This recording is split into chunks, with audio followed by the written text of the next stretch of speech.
মহাবিশ্বে কোটি কোটি গ্যালাক্সি আর trillion trillion গ্রহ আছে। বিজ্ঞানের হিসাব অনুযায়ী এখনো পর্যন্ত আমাদের হাজার হাজার এলিয়েন সভ্যতার দেখা পাওয়ার কথা ছিল, কিন্তু মহাকাশ একদম নিস্তব্ধ কেন? কেউ কি আমাদের থেকে লুকিয়ে আছে, নাকি আমরা কোনো ভয়ঙ্কর বিপদের মুখে আছি? আজ আমরা জানবো মহাকাশের সেই হাড় হিম করা রহস্য, দ্য গ্রেট সাইলেন্স।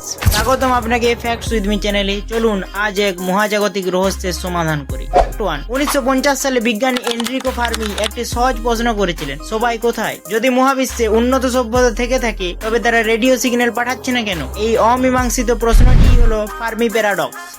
একটি ভয়ঙ্কর থিওরি হলো দ্য গ্রেট ফিল্টার। হয়তো প্রতিটি উন্নত সভ্যতা একটি নির্দিষ্ট স্তরে যাওয়ার পর কোনো প্রাকৃতিক দুর্যোগ বা যুদ্ধের সাথে ধ্বংস হয়ে যায়। আমরা কি সেই ফিল্টার পার করে এসেছি, নাকি আমাদের ধ্বংস এখনো বাকি আছে? ফ্যাক্ট 3, ভেবে দেখুন তো, আপনি কি চিড়িয়াখানার খাঁচায় থাকা প্রাণীদের সাথে কথা বলেন? হয়তো উন্নত এলিয়েনরা আমাদের দেখেছে, কিন্তু তারা চায় না আমরা তাদের সাথে সম্পর্ক করি। তারা আমাদের এই পৃথিবীকে একটি মহাজাগতিক চিড়িয়াখানা বানিয়ে রেখেছে। ফ্যাক্ট 4, এটি সবচেয়ে ভয়ঙ্কর থিওরি। মহাবিশ্ব যেন একটি অন্ধকার জঙ্গল, যেখানে প্রতিটি সভ্যতা একজন শিকারী। তারা আওয়াজ করে নিজেদের অস্তিত্ব জানান দিতে ভয় পায়, পাছে অন্য কোনো শিকারী এসে তাদের ধ্বংস করে দেয়। তাই মহাবিশ্ব এত শান্ত। আপনার কি মনে হয়, এলিয়েনরা কি আমাদের বন্ধু, নাকি আমাদের জন্য সবচেয়ে বড় বিপদ? কমেন্টে আপনার মতামত জানান। ভিডিওটি ভালো লাগলে লাইক দিন এবং এমন আরো রহস্যময় তথ্য জানতে ফ্যাক্টস উইথ মি চ্যানেলটি এখনই সাবস্ক্রাইব করুন।